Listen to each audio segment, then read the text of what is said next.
Name here. Here we go. I think we have it. Just waiting for Elle MacPherson. Already got quite a few people on. Hi Hi there. there. Hi. I made it. Absolutely. So how do I turn the comments off? I'm trying to find that thing right here. Okay, I found the three dots. All right, turn off commenting. Here we go. There we go. Okay. Yeah. Good for you. I never know how to do that. I Yeah. just get really nervous trying to connect because sometimes it works and sometimes it doesn't. But anyway, we're on, which is really good. My light's not great, but it doesn't matter. You look good. Oh, you do too? You always Thank do. You're you. Elle MacPherson. But yeah. So what a pleasure to have you here. And this is my very first time to do this type of podcast interview. So I had, I guess, let me just say a couple words about why I wanted to do something like this amid all the math and geometry and all the other stuff that I'm spending my time on lately during all these wonderful COVID weeks and Moments, yeah. COVID moments, exactly.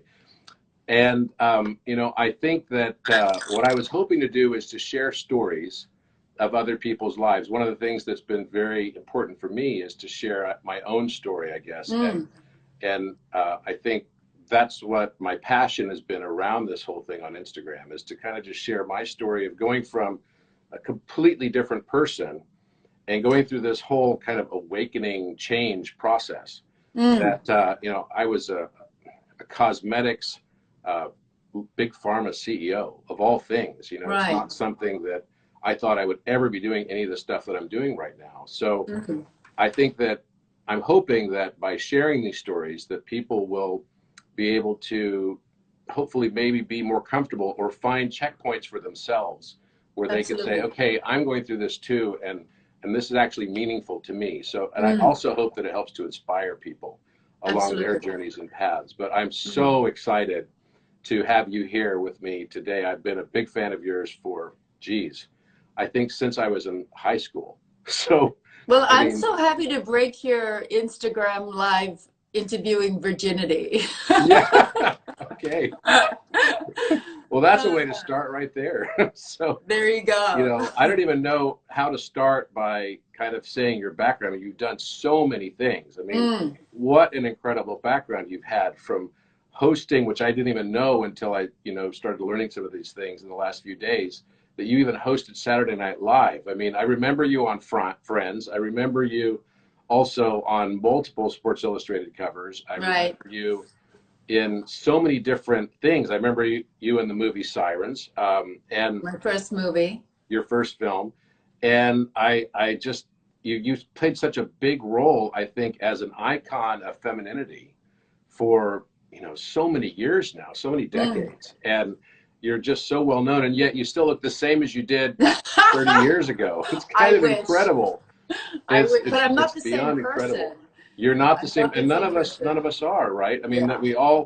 we all evolve and change. And it's funny, someone said to me recently, they're like, I'm not feeling that great about who I was before. And I said, well, I wonder if a butterfly ever feels remorse for the time that it was a caterpillar. Mm. Probably Beautiful, not, beautiful response, right? actually. Yeah. It probably doesn't, because it realized it needed to go through that process, to go through that metamorphosis, to transform and become who the butterfly is now. Mm. And so it's such a beautiful process. It was beautiful when it was a caterpillar. It was beautiful as a butterfly. So, Well, and geez, it's actually the process that is so magical, and that's like our life. I mean, most people do ask me about the form of this sort of change or evolution, because it seems a bit strange. I was a young girl in Australia. My stepfather was a lawyer. I wanted to go to law school because I thought that that was the smart thing to do, and I had the grades, so that's what you do. And then I needed to pay for which, law by the way, school. can I just say, in Australia, they have a totally different system that, only the top 1% or so of Australians that kind of get through high school are even allowed to go to medical school, engineering school, or law True. school, right? Yeah. So that says a lot about your academic career too, which I don't think most Americans would even know, because it's a very No, different yeah, process. you are awarded your education in Australia, true, but also we have excellent education. So I went to the school around the corner. Like I didn't go to any flash school. Hmm. And when I look at my sons who have both, you know, gone to very academic schools. They've had support throughout their schooling. They've applied for colleges, got into great schools, and it was a huge process for them. But I got up in the morning, I went to school, I came home, I did my homework, amongst other things. And, you know, that was the way our education was in Australia. It was, at that point, it was very good. But, you know, I still had to pay, if I wanted to go to law school, I still had to move out of my parents' home. I had to support myself. I had to buy books. I had to, you know, be able to be an adult, which you are at 18. And so I started modeling, and, you know, and then I had an opportunity to go to America for a few weeks. And I thought, okay, well, I'll do it at the beginning of the year, so I won't miss out on any law school. And then it ended up, you know, one thing led to another. And, you know, 40 years later, I built a career, built a brand, built a business.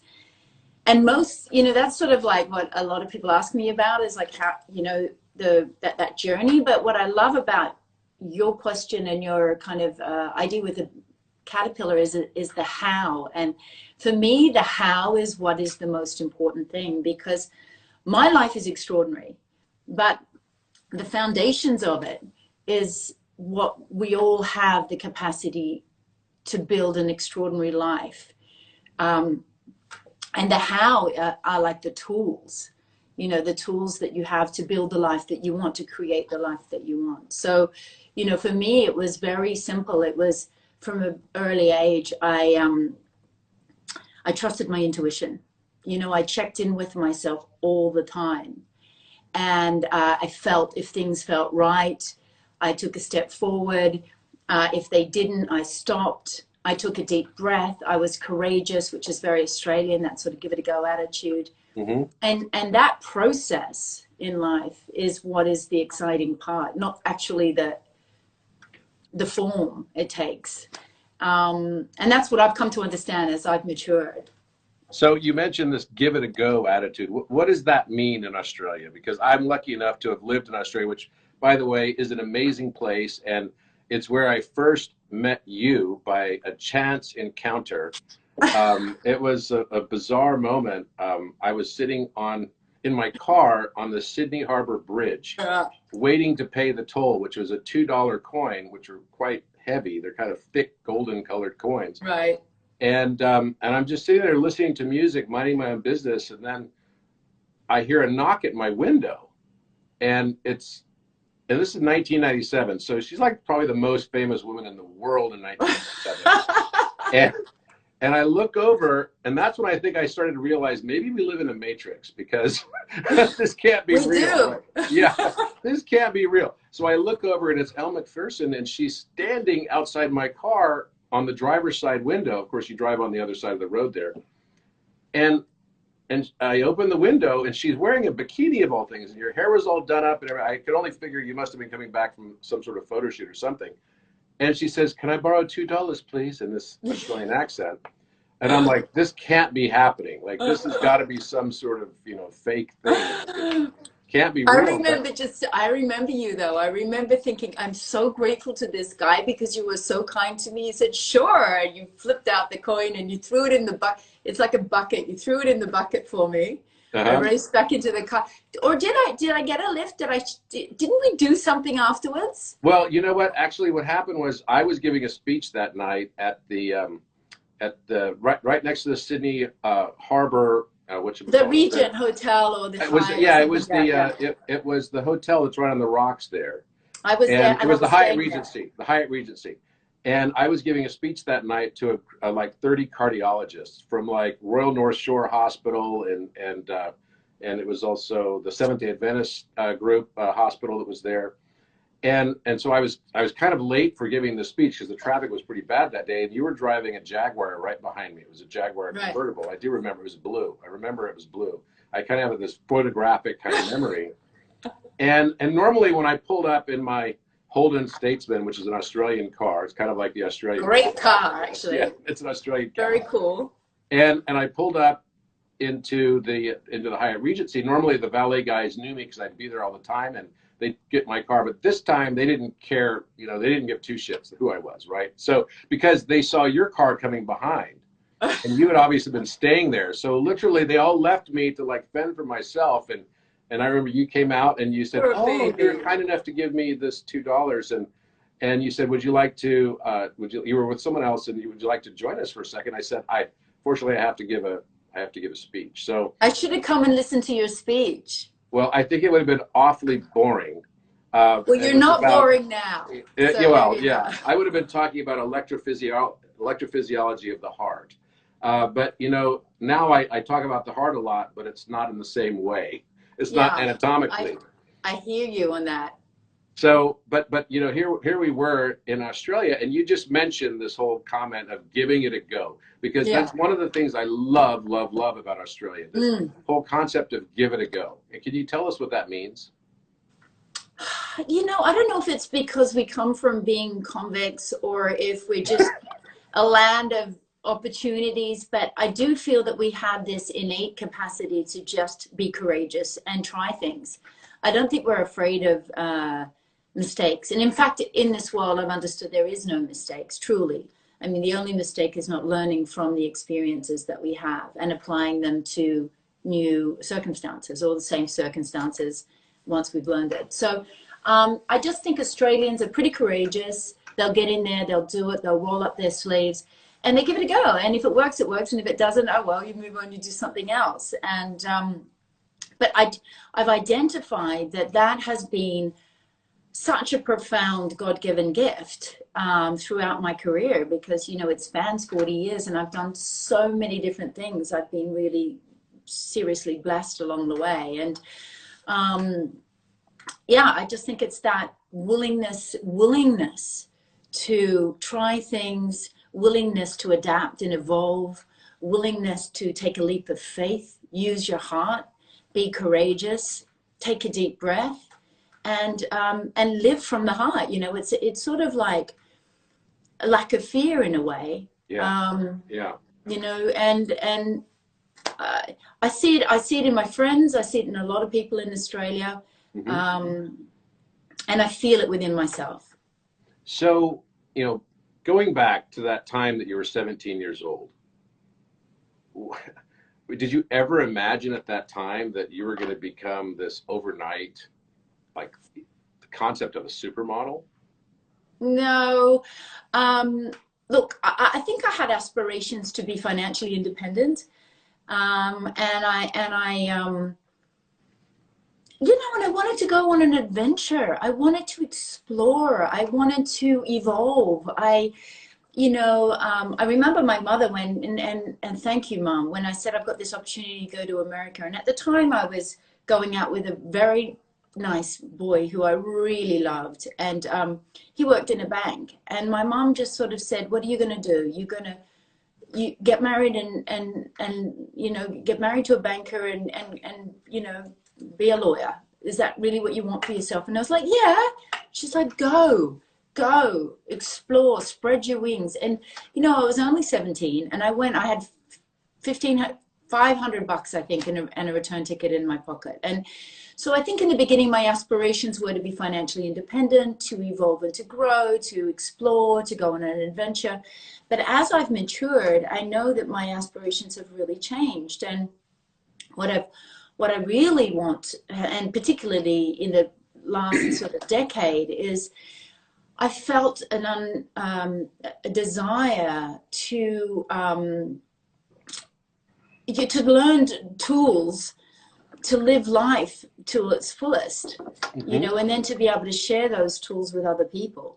I mean, I remember, and we can talk about this later, I got sober in 2003, and one of the promises in AA is that you will instinctively know how to handle situations that used to baffle you. And I think I've gone through my life trying to find sort of a purpose in life, and also a methodology or a set of tools to help me go through life on life's terms.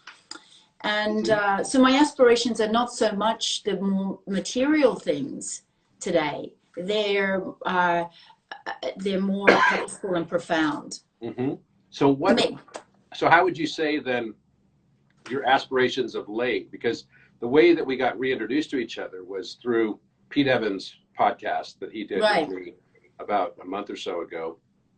And, you know, there's a certain genre, I guess, of the types of things that I've been getting involved in the last, you know, probably 6 or 7 years, that's more in a completely different realm than where you have, you know, been known to be, right? And so what changed in you in those aspirations that you is an introspective kind of view on life? Is it, what's changed in you and how you see the world and how maybe you see yourself?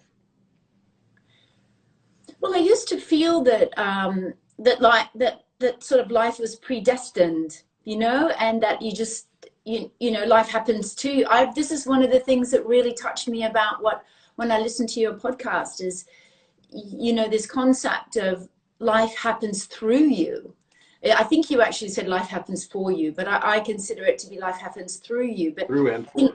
yeah, at the time I thought life happens to you. I thought that you just sort of, what I've come to understand is that we are the creators of our world. We are the creators of our life. And if we don't like what we've created, then we have the capacity to create something different, through focusing on what we want, through a heartfelt connection to the choices that we make, through imagination. You know, I mean, I kind of feel like to some extent I was having a reasonably academic upbringing. I believed that academia was everything, and you know the brain was the intellect and logic was everything. But I realized how you know how confined it truly can be, and it's really only in the heart where we have that enormous expansiveness, where we can find that sort of unlimited cosmos, where we can find that unlimited imagination, you know, through the heart. And so, you know, my kind of way of looking at life has really changed in the last, I would probably say in the last decade, but more recently now, because with what's going on in the world, everything is sort of up for renegotiation. And let's talk about that for a moment. What do you think is, you know, obviously there's the issue of what's happening in the world with COVID and everything, but is there a metaphorical side of this for you as well? That, you know, we're all kind of having to focus inward, and we've got more time by ourselves. You know, I certainly did during the last several months. I had more time to think and more time to contemplate. Is that how you've seen this for yourself as well? Yeah, it's been a magical time for me, and that's notwithstanding that I appreciate that there are many people that have struggled and are suffering at the moment.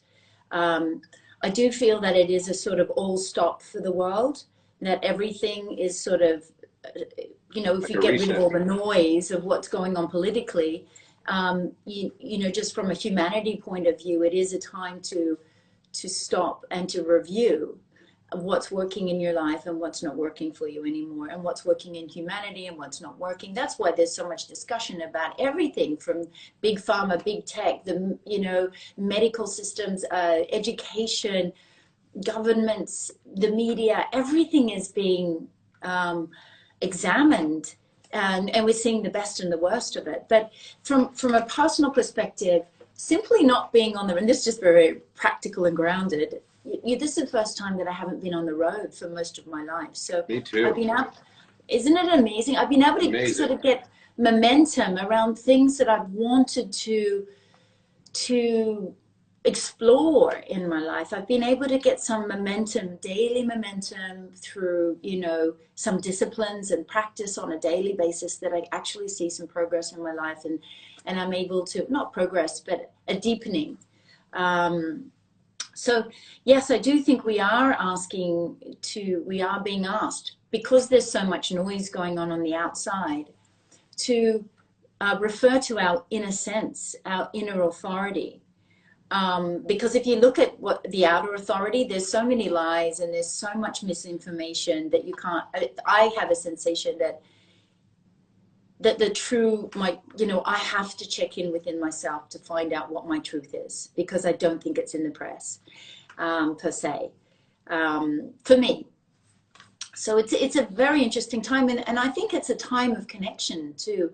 Even though the irony is, and we spoke about this last night, the irony is, if you are,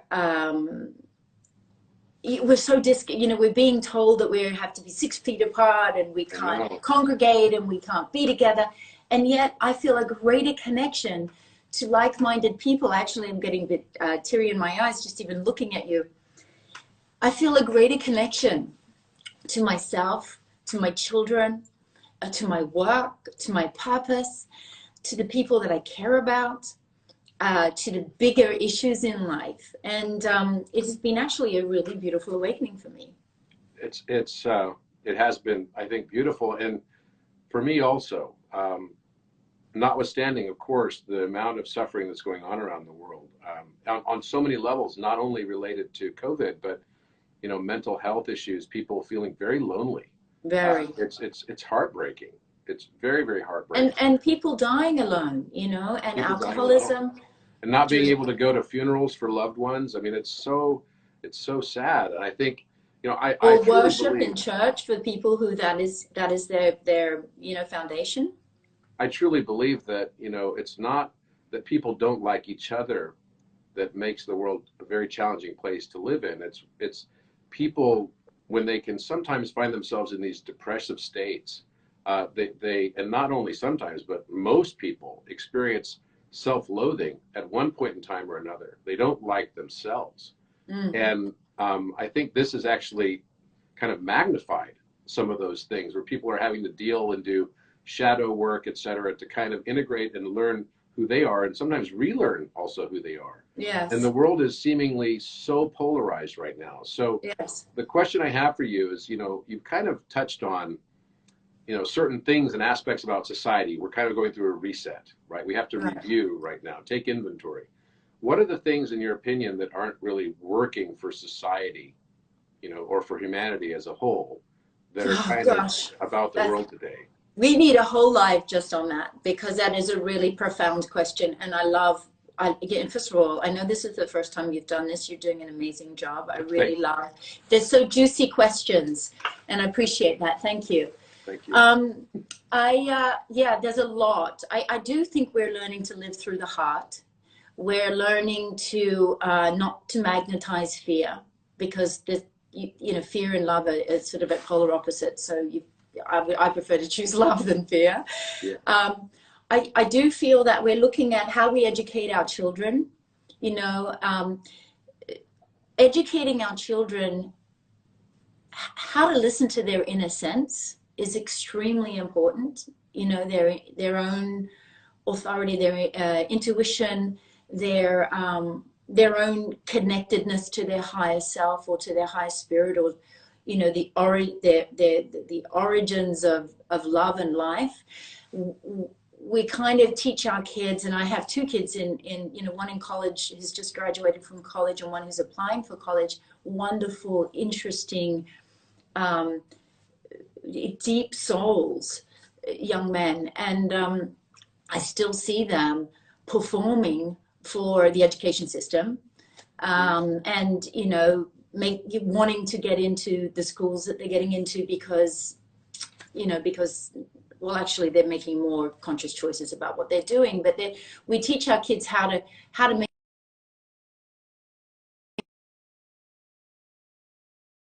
most important, like their, you know, meditation, inner listening, how to garden, how to be close to the earth.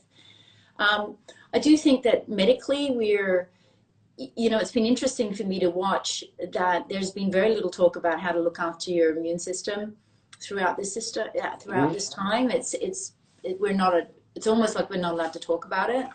And it's so simple and free, and it's sunshine and laughter and connecting with the earth and clean water and clean air and clean food, clean nutrients, and a lot of sleep, and all that costs nothing.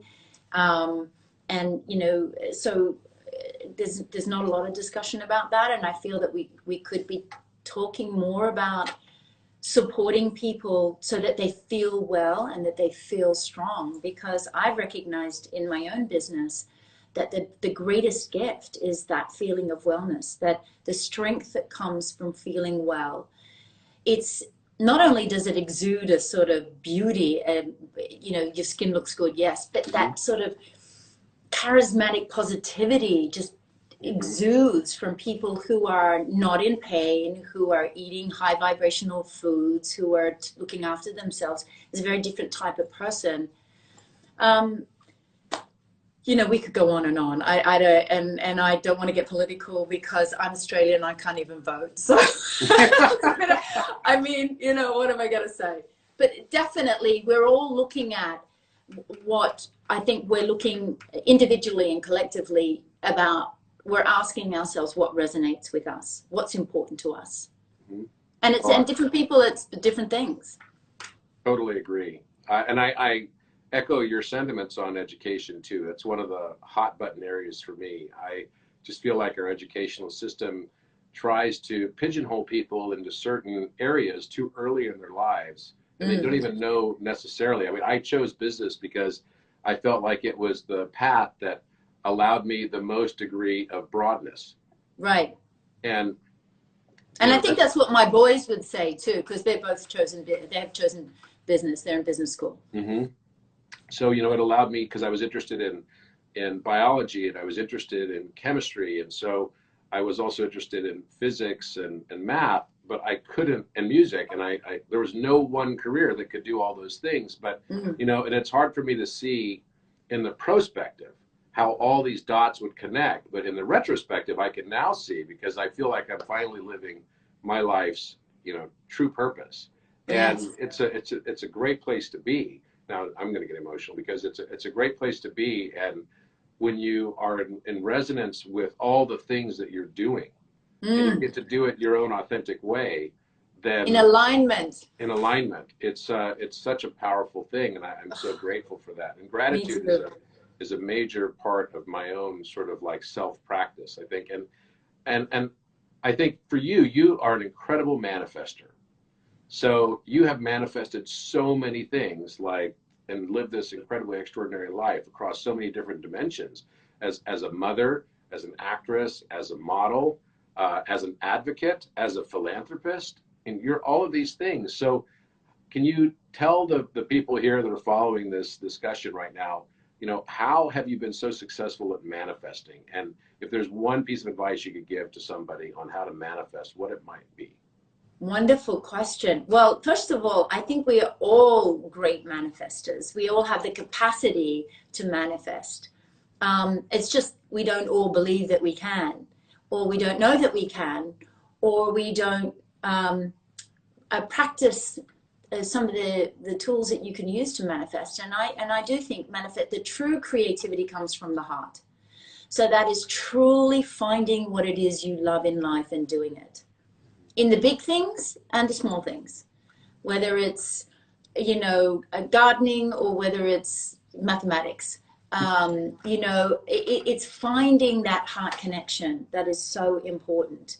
And, you know, I say to my boys, find what you love and do it, because you'll never work another day in your life if that's the case. And as I've evolved in my life, and we talked about kind of purposefulness and alignment, and I've made choices that are aligned with my purpose and my values, what I'm finding is this beautiful sort of synergy and symphony in that the work, you know, comes, and I'm able to identify it. I don't let it pass me by. When an opportunity comes up, I check inside myself, and I get a sort of, I call it the Zing Zong method. So the Zing is, if I close my eyes and I think about whatever it is I want to do, or whatever comes my way, or whatever I want to say, and if I get a feeling of sort of excitement about it, or anticipation, or warm feeling, then that's a sign for me to pursue at least the next step. If I close my eyes and I think about that situation, that person, or that thing, and I feel a sense of uncomfortability, not uncomfortable because I'm afraid to step forward, but just sort of general dis-ease, I stop and I don't pursue it any further. And that has been one of the ways that I have manifested through my heart. I've used my heart as a compass. So The do other you thing think is, that that's how you would describe self-actualization? yes, I feel, well, it's like self-love to some extent, isn't it? Really, it's that appreciation of your heart, of what is truly your unique spirit. And we all have beautiful gifts to give to this world, in just by being ourselves. We don't have to try, we don't have to make it up. We don't have to try to be something, but by tapping in and being true to ourselves and being our unique selves, we then contribute to the, you know, to the rest of humanity, and in from a loving place, because it comes from our heart. How do you define a word like spirituality? Now that is a good question, and it's funny because I was trying. Well, spirituality or wisdom? Or maybe you could take on both, because that was going to be my next question. Yeah. Okay. So spirituality for me is just your inner world. You know, it's your inner world. It's not necessarily religion. It's nothing like that. It's your inner world, as opposed to your outer world. And, you know, for me, that's everything. That's, you know, your inner urges, your inner sense. It's courage. It's a connection to source. It's a connection to all that exists. And I think mindfulness in that is a sort of the commitment to slowing down, to listen to that inner world and to pay attention to that inner world. So spirituality and sort of mindfulness for me go hand in hand. And, you know, I practice it through gratitude and through meditation, through prayer. And I'm very diligent about that, because I've noticed that it makes a difference in my life. You know, it's worth it.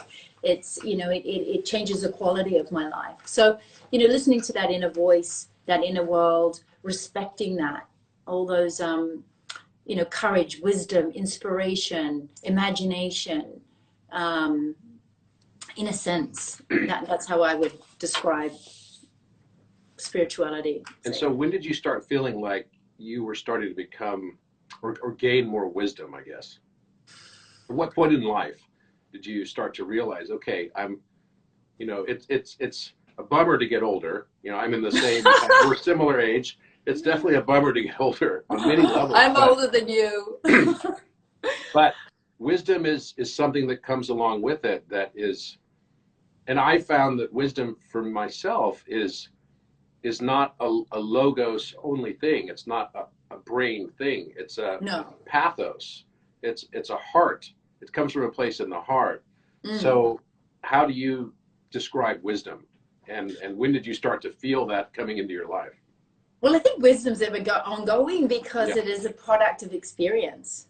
I mean, for me, it's knowledge plus understanding in the context of experience.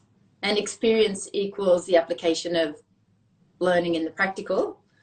And, you know, and the product of that is wisdom. So, you know, wisdom really only comes from actually doing it. You can't be wise in your head. You have to live and apply your experience. And then you take your learnings from one experience and you bring it with you to the next and apply it. And for me, and it goes back to there's never been any mistakes. We make no mistakes as long as we learn along the way. And so I don't think that there was ever a point that I could say, oh, at that point I was wise, but I choose consistently to apply knowledge and understanding to every experience that I have, and that the byproduct of that to some extent is wisdom. Now, do you have any books that you have read that have had a big impact on the way you see the world, or maybe related to wisdom and spirituality or self-love? Yes, there's a great book by a guy called Paul Walsh Roberts, and you can get it, I think, online, and it's called From Atoms to Angels. And I read that book about 17 years ago, and it completely changed my life. And I'm not going to say anything about it. Yeah, I'm not going to say anything about it because it's a very small book, and I don't want to try to paraphrase what has been a beautifully written, articulate, and concise book. But I highly recommend it. Okay. Well, is there one message that you'd like to give to the world? Oh, gosh. I know these are powder puff. This is juicy questions. I would say, okay, so my one message is to trust. Trust. To respect unique, sacred timing. Trust yourself. To respect unique, sacred timing. I like that. Mm-hmm. Yeah, trust. It's a big thing. Actually, if I was to write a book, I think I would call it Trust. I think that it's about trusting yourself, trusting your universe, trust your heart, trust the process, and act upon it, action it. I just want to breathe that one in because that definitely resonates. The idea of trust, trusting the universe, trust that the universe is happening through us, that life is happening through and for us. I think that's a powerful, powerful concept. I want to thank you so much. You've been an absolute delight. You've been a wonderful, wonderful first interviewee. And I am so grateful for you to have done this with me. And I will be doing this about every 2 weeks or so. And I've got an incredible lineup of people that are going to bring different sort of perspectives and viewpoints. Wonderful. And I look forward to seeing you again, Elle, and thank you again for your wonderful time. I'll be tuning in to see you. All right. I really respect what you're doing. So thank you so much. And it's been an honor to share with you. Thank you. My honor. Good to see you again. And you know, you've more than paid back the $2.